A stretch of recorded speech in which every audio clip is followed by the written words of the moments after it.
Welcome to the HCI family of podcasts. We're your source for personal, professional, and organizational growth and development. We share our own original research, explore industry trends, and interview executives and thought leaders from across the globe. Join us for practitioner-oriented content around all things leadership, HR, talent management, organizational development, and change management. Maximize your personal and organizational potential with the HCI family of podcasts. Hugh Blane, welcome to the conversation today. It's a delight to be here. Thank you. It's a real pleasure to be with you. You're joining us from the Seattle area. I'm south of Salt Lake City in Utah.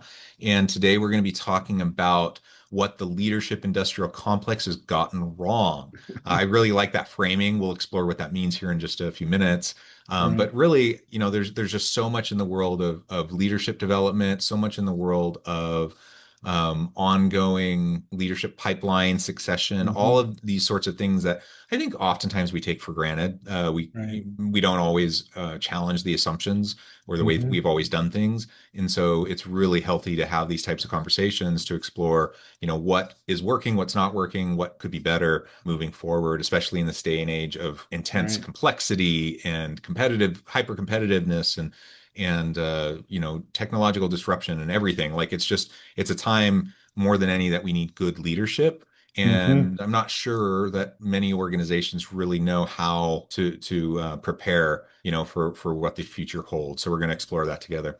As we get started, I wanted to share Hugh's bio with everybody. Hugh Blane is a renowned leadership, athletic, and financial coach with over 40 years of coaching experience. Hugh, the founder and principal for Claris Consulting, has coached successful CEOs to transform their leadership, which transforms their culture and results. As a coach, Hugh has generated over 75 million of client and enterprise value over the last 10 years, and clients include organizations like Sony Pictures, Starbucks, Costco, Stanford University, Nordstrom, REI Co-op, Wells Fargo, and others. Hugh, I'm going to pause there. Anything you would like to highlight by way of your background, personal context before we dive on in? Yeah, the thing that has shaped a lot of my leadership is that I'm an immigrant. I immigrated from Scotland to Canada to Birmingham, Alabama, and we arrived in Birmingham in 1968.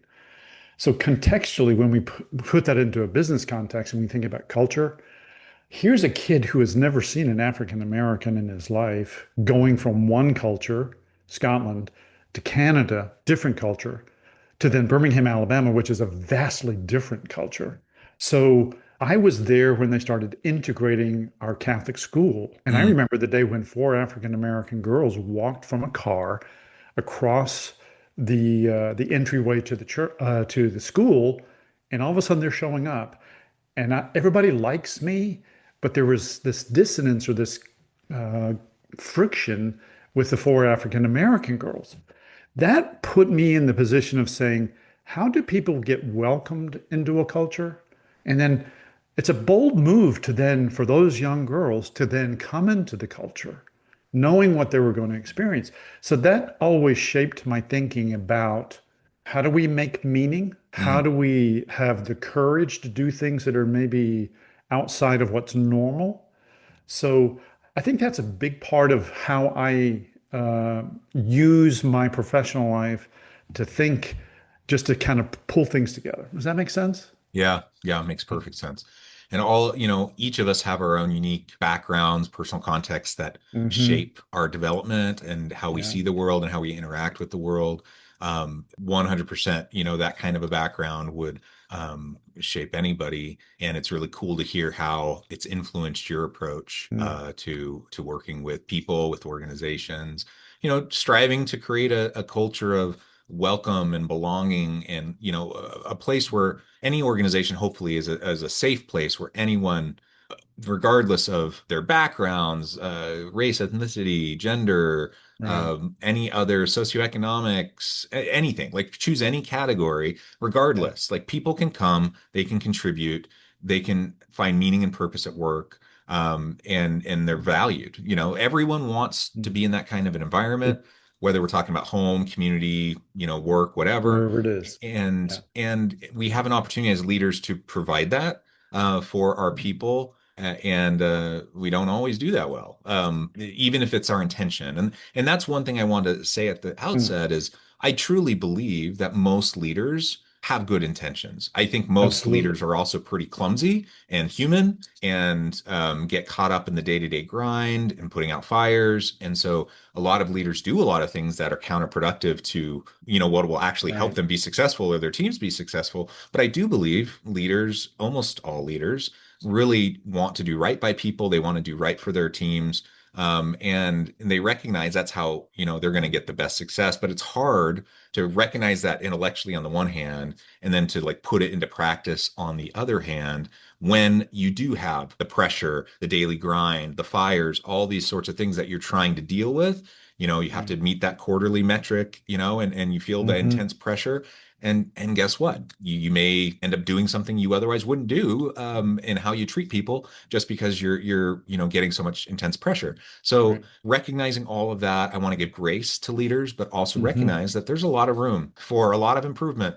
And I think most good leaders would recognize that and they would embrace that and they would seek out like ways to improve as they continue on in their career journey. I'm going to go back to 2005 and double click on an article that was written I don't think Fast Company is even around anymore, but Fast Company Hmm. did an article, 2005, and it was called Change or Die. And it was written by Alan Deutschman. And his premise was if a doctor came to you and said, listen, change your behavior, otherwise you're going to die, almost every single person in a room of 1,000 people would raise their hand and say, I will change my behavior if that's true. So he pressed in and double clicked on that and said, well, let's look at healthcare, for example. Hmm. And at Johns Hopkins University, they did a bunch of research that said if you come in with angina and you feel pressure in your chest when you're walking up a flight of stairs, you're now afraid for your life. Hmm. So you go to the doctor, and the doctor says, listen, you're going to need heart bypass surgery. But they also said, listen, the surgery is not the cure. What it Hmm. does is it gives you a window so that you will feel less discomfort so that you can do the things that are going to be necessary for you to live a healthy, vibrant life, i.e., stop smoking, Hmm. eat a lower fat diet, all these health things, the same five things that are still running, the cost of healthcare in America today. Lose some weight, exercise the whole nine yards. Every one of those people said, I'll do it. How many people 2 years later, after the surgery, had actually changed their behavior? 8%. Let me Hmm. put that a different way. 92% of the people went back to the exact same lifestyle they had before the doctor said, change or die. Well, why is that? Well, there's kind of good news in here. Dean Ornish at the time had said, I can reverse heart disease. But what you'll do is you'll go on this low fat diet and you're going to do this exercise and you're going to stop smoking, you'll do all this stuff. We'll even give you a program. 4 days a week, you come into the office and we can reverse heart disease. 70% of the people who said yes to that program are still on the program 2 years Hmm. later, right? Now, the question that I looked at there was, do we have to be scared spitless to change our behavior? Well, there's the fear of missing out, right? Hmm. That's one very real thing. Robert Cialdini in his book Influence talked about that. Scarcity is a huge motivator for influence. It's really hard to change our behavior. I'm going to say that from my perspective. I know it is for me. So, what Marshall Goldsmith, one of my mentors, said in a book once is, what got you here will not get you there. Hmm. We've probably all read the book, but think about that. It's the hardest thing for us to do is to change our behavior. If anyone's listening to this, has anyone said at the beginning of January, I want to lose 5 pounds? I want to exercise more. And is it what, 7, 8, 9 weeks that those New Year's resolutions are totally forgotten? Often So only two or three. right. So the idea that I'm going to go back to Warren Bennis, who said, and this is going to go into the leadership industrial complex. He said, we get leadership development wrong. Jim Kouzes and Barry Posner wrote a book called Leadership Challenge, said it's not leadership, it's followership. How do you get people to follow you? And what Warren Bennis said was, he said, we get wrong that we tell you what to do. What we have to do is train you how to stop doing the things that are no longer serving you. And that's That's the critical piece that we need to step into.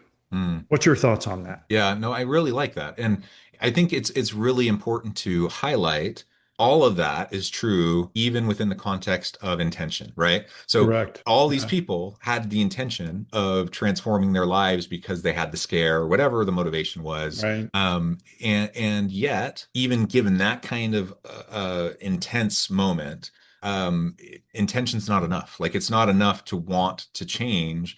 Change is hard, and especially when it comes to lifetime habits that you're Right. trying to pivot, on a dime. It's going to be really, really tough to do that, Hmm. even when the intention is there. And Right. and not everyone has that intention. Some people are Hmm. just totally fine sticking it out and like, I'll go when I go and or whatever. Correct.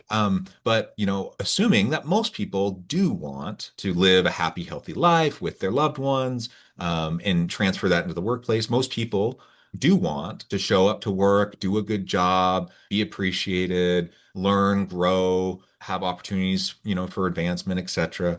Most people have that intention.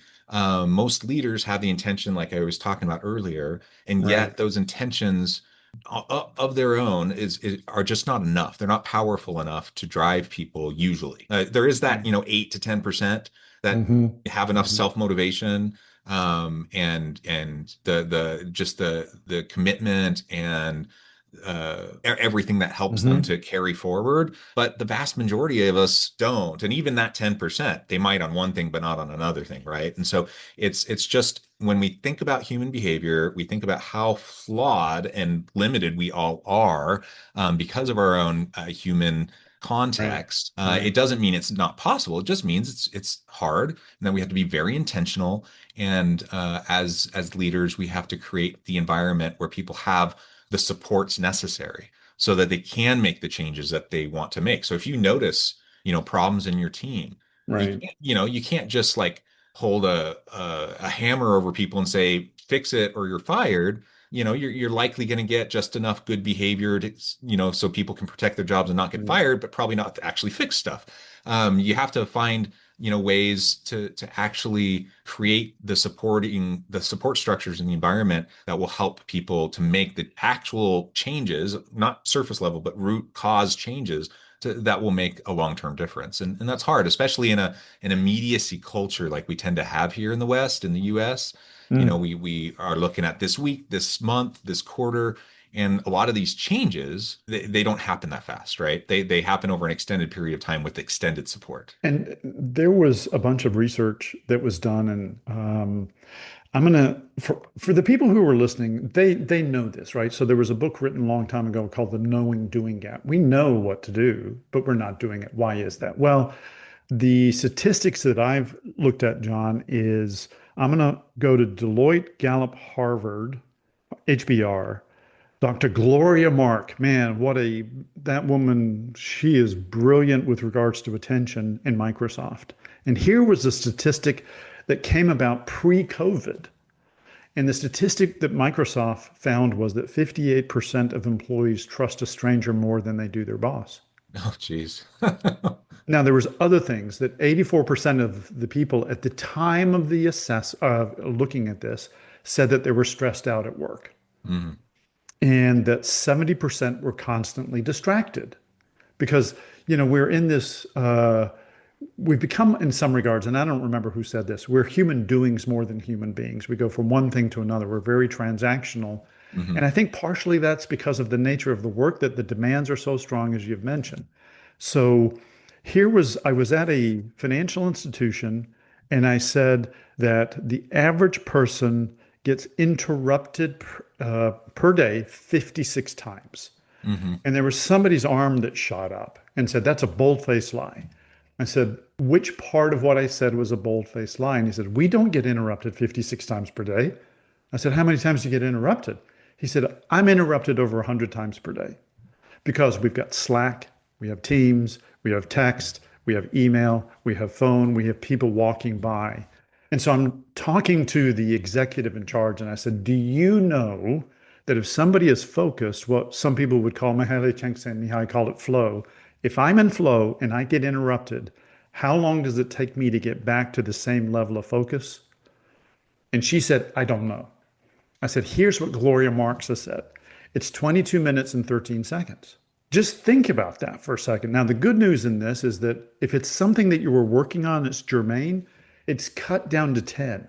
Mm. So, but if this person's getting interrupted 100 times per day, let's say they're exaggerating, and let's say that they don't have the self-control to do things, but they're allowing themselves to be distracted, which Dr. Gloria Marx said interruptions are 44% self-inflicted. But even if it was 60% inflicted, it's still 300, and it's 300 minutes per day of interruption. It's over 4 hours, right? So how much transformational work can you do? So when I look at that, I then say, do you have a rule of life? So for example, when I first wrote Transformational Leadership, I started with what's your purpose at work? I think that purpose is the raison d'etre for why we go to work. You and I do the work that we do because we believe that we can improve the quality of somebody's life. I do it also because I think that the greatest place for us to grow as human beings and to achieve our fullest potential is in the world of work. Because every single day I'm making 20 decisions, 25 decisions. And in that decision, I'm going to turn to what is good, what is true, what's beautiful, or I'm going to turn away from that. I'm going to turn towards something that is going to uplift or degrade. And that is a habit. And that's a ritual, but I have to know what are the ideals now that are going to shape and govern my life. So, yes, I got a to-do list, but I'm now going to create a to-be list. Who am I going to be? Who am I going to become in the world of work? For example, only, not self-referential. I have 5: love, presence, wisdom, generosity, and hope. I love the work that I do. I mean, and I want other people to be as excited about work. I want them to fall in love with it and fall in love with the customer, with the employee. Presence, I think the greatest gift a leader can give to another employer or customer is be fully present, turn off your phone, and just be with me, care for me, care about me, and just be present. But we always need to look for wisdom. What am I doing right? What am I doing wrong? If Marshall Goldsmith is right, what should I start doing? What should I stop doing? What should I keep doing? And in that moment of just generosity, of giving to the other person and saying, here's one idea I think that you can use, being generous in your time and your energy, whatever, and then the hope for something bigger and bolder in the future. That's my raison d'etre. Those are the ideals. That's on my to-be list. And whenever I start any project, I look at them and say, how will I infuse one of these into the work? Which means that a team or leader, if they don't have a true north, they're driving blind. Mm-hmm. And so that means that they'll be buffeted around by all of the adversity that they experience every day. But what if the adversity hit and they said, I know what I'm going to do. Here's the ideal that I'm going to live from in this moment. That changes things dramatically. I feel like I just got on a soapbox. No, I love it. I love it. And you're right. And again, like I think most leaders would say, I have values that guide the way I, make decisions. But because of all the external factors humming around them, oftentimes those values get set aside, right? Whether that's their intention or not, it happens. And so it's one thing to say, I have these things, and there are many people who haven't even gone through the process of identifying them, but let's assume you have them. Let's assume that you actually understand like what your core drivers are, what those elements of being are for you. Then actually consistently putting them into practice takes discipline, and it just takes commitment and loyalty to your values amidst the swirling that is going to inevitably happen around you, right? You mentioned something earlier, and I want to double click on what you just said. I had somebody, I was talking with a leader the other day, and he said, I have those. I said, great. How many do you have? 14. I said, you have how many? 14. I said, okay, tell me what they are. He gave me 3. And I went, okay, hold on a second. So there's an intellectualizing that took place. So he created all these things, but it wasn't in a blueprint that he could look at the end of the day and say, how did I do? There's no way you can do that with 14. I sent him a very nice email in return and said, let's just can we pare this down a little bit? But that part, which is how much of this is intellectual that I should be? So let's distinguish between 2 words. Are you driven to do those things? or are you drawn toward them? Mm. Those are different. So when you are drawn, and I'm going to use that touchy-feely word, when I love the John who's on the other side of the screen, who when I care for him, when I care about him, then that means I put my needs somewhat aside and I'm just going to extend myself generously with love and presence to the other person. So there's a distinction that needs to be made. Your intention may have been to do this right, but the drivenness of the culture in the water in which you live, was there ever a moment when you could slow down and say, do I really believe these and are these non-negotiable? Because if they're non-negotiable, if the culture will not allow me to do them, do I need to leave the culture? That's the come to Jesus moment when we say, do I stay or do I find a place where I can go? Because if it affects me, it affects my family, Yeah. it affects my community. So I then am living incongruently, and that's draining. So I'm not suggesting, listen, you got financial obligations and there's a whole bunch of pressure. I totally get that. Respect that. You got kids in school, whatever it may be. You got to do what's right. But there is a point where you can say, how do I then infuse this into the world of work? And that's where I think having an outsider like yourself or somebody else to say, this is how you behavioralize that in a world where they don't want you to do that. Yeah, yeah, yeah. Sometimes it gets termed like the golden handcuffs or something like that, right? Yeah. So you just feel stuck. You don't Yeah. like where you're at. You're being asked to do things that are incongruent with your values, and you feel like you have no choice. It could be because of your mortgage, your kids are in college, whatever, like health issues, whatever, and you need the insurance.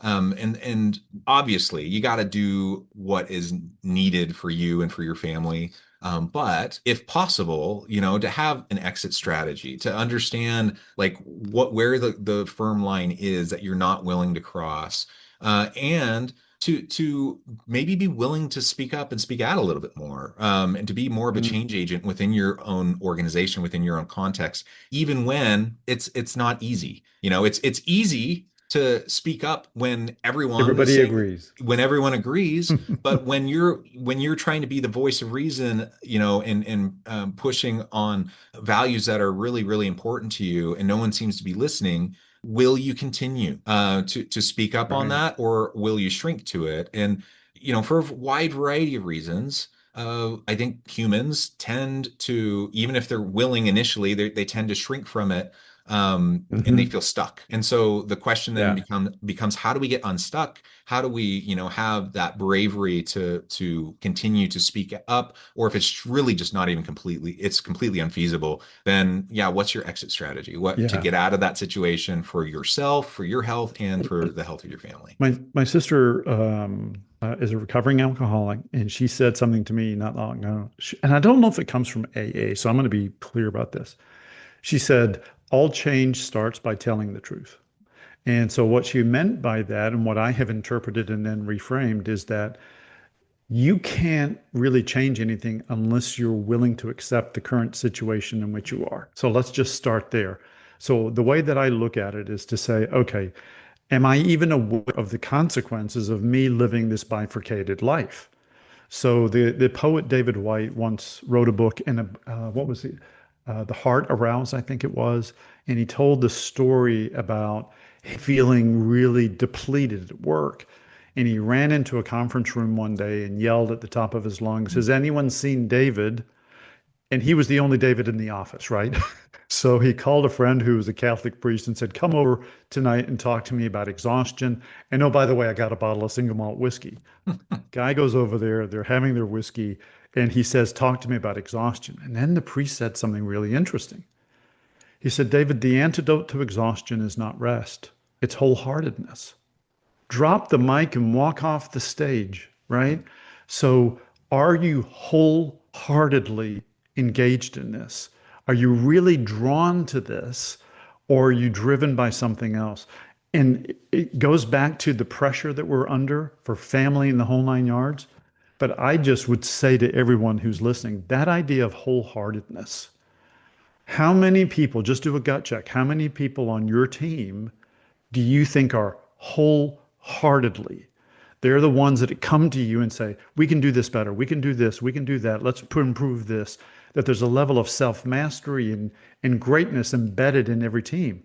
I ask leaders every single day, tell me, what is the definition of excellence that you have for yourself? What's the definition of excellence you have for your team? If there is no definition with behaviors attached to it, you're not pursuing it. You intellectualize it, but you're not pursuing it. So the to-be list, that's the behaviors. But the behaviors have to be towards something that elevates the human spirit and that it allows people to feel wholeheartedly engaged and to do something that they never even thought was possible. Yeah. Well, Hugh, I love it. This has just been a great conversation, and I believe we could go on indefinitely. We could. But I also note the time. I need to let you go and get on with your busy day. Before we wrap things up, I just wanted to give you a chance to share with the audience how they can connect with you, find out more about your work, where they can find your book, and then give us the final word for today. Okay. You can find me probably the easiest place, and I'm going to be heretical, not direct you to my website, because the easiest place is for you to go to LinkedIn and find Hugh Blane, Blane, and you'll see a lot about me there. And there's Claris Consulting also. I think the word for today, or the thing that I would leave you with, is to really double click on this idea: are you drawn or are you driven? Drawn is wholehearted, all in, no excuses. I cannot wait to get up in the morning and go and do this. And when you don't feel that way, life becomes a long, slow slog through enemy territory on your belly with bullets flying over your head. And that's our raison d'etre at work, to help people see possibilities that they never saw possible before, and then to build a plan so that they can achieve them. So that's what I want for everybody. Wholehearted, feel drawn. Love it. Hugh, thank you so much. It's been a pleasure.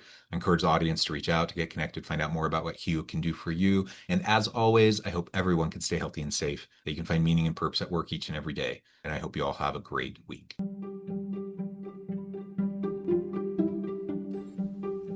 Thanks for joining us for this episode of the podcast. We hope you stay healthy and safe, and please join us again soon.